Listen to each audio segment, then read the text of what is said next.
రాధా రాధా ఎవరు అంత దారుణంగా నిన్ను కొట్టిందెవరు? ఎవరికి నువ్వేం అన్యాయం చేశావని నీ మీద కక్ష కట్టినట్టు ఇంటి దాకా వచ్చారంటే ఆ దుర్మార్గులు ఎవరు?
తన గతమే గుర్తులేని నా భర్తకి అడుగడుగున ఎందుకు ఇలాంటి కష్టాలు? సాటి మనిషికి సాయం చేయాలనుకుంటాడే తప్ప చీమకు కూడా హాని కలిగించాలనుకోడే. అలాంటి వాడికి ఎందుకు ఈ శిక్ష? నా భర్త కట్టిన పవిత్రమైన తాళిని నా గుండెల మీద మోస్తూ కూడా తనే నా రాధ అని చెప్పలేని స్థితిలో ఉన్నాను. కనీసం నా కళ్ళ ముందే ఉన్నాడు అనుకుని నాకు నేనే సర్ది చెప్పుకుని బతుకు పోరాటాన్ని సాగిస్తున్నాను. నేనిలా ఉండటం కూడా నీకు ఇష్టం లేదా?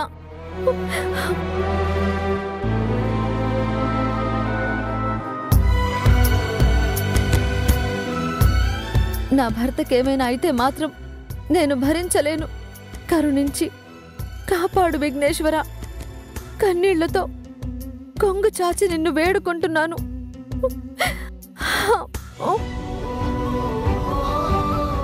నా భర్తని, నా రాధాని క్షేమంగా నాకు అప్పగించు తండ్రి, నాకు అప్పగించు.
అయ్యా, ఆదిలోనే హంసపాదు అన్నట్టు ఇలా జరిగిందేంటో.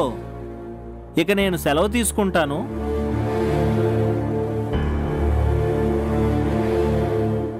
ఇక లక్ష్మీదేవి కటాక్షం మనందరికీ దక్కినట్టే.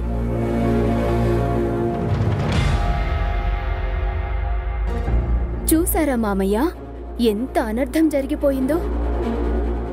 ఏదో ప్రళయం ముంచుకొచ్చినట్టు మీ కోడలు ఆఘమేఘాల మీద అలా రచ్చరచ్చ చేస్తూ వెళ్ళిపోయింది. ఇన్నేళ్ల నా జీవితంలో ఇలాంటి దారుణాన్ని చూడటం ఇదే మొదటిసారి.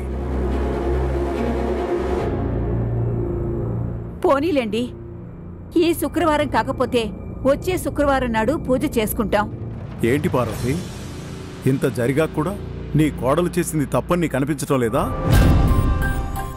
సమర్థించడం కాదండి, అనుకోని అవాంతరం వచ్చినప్పుడు ఎవరు మాత్రం ఏం చేస్తాను చెప్పండి.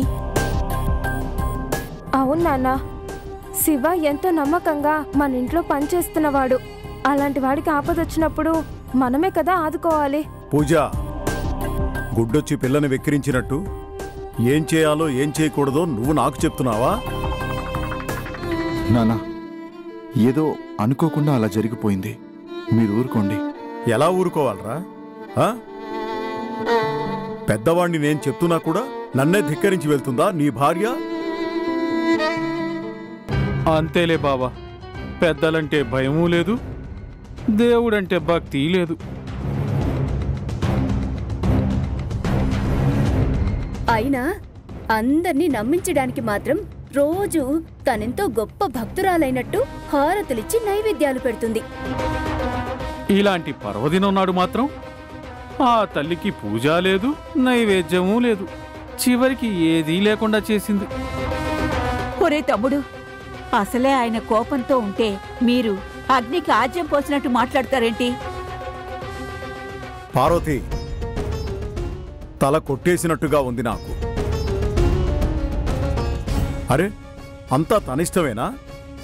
ఇంట్లో పెద్దవాళ్ళున్నారు, వాళ్ళకొక్క మాట చెప్పాలన్న ఇంగిత జ్ఞానం లేదా? నేను దేన్నైనా క్షమిస్తాను గాని నా కళ్ల ముందు అపచారం జరిగితే మాత్రం ఊరుకునే ప్రసక్తే లేదు. నానమ్మ, మీరందరూ అలా అరుచుకోకండి, నాకు భయంగా ఉంది. పూజ, నువ్వు నానిని తీసుకుని లోపలికి వెళ్ళావు. అలాగే అన్నయ్య. లక్ష్మయ్య, చెప్పండి బాబు. నువ్వు మా ఊళ్ళమ్మ, అక్కడంతా శుభ్రం చేయండి. అట్టాగే బాబు.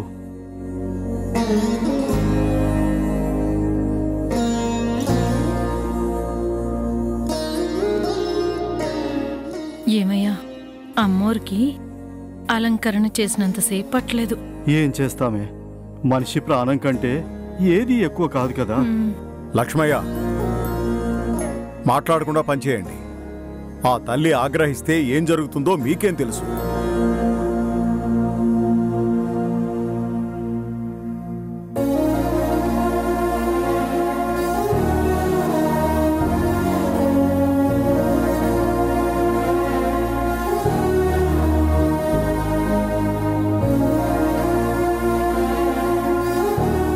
వరలక్ష్మి మాత, మన్నించు తల్లి.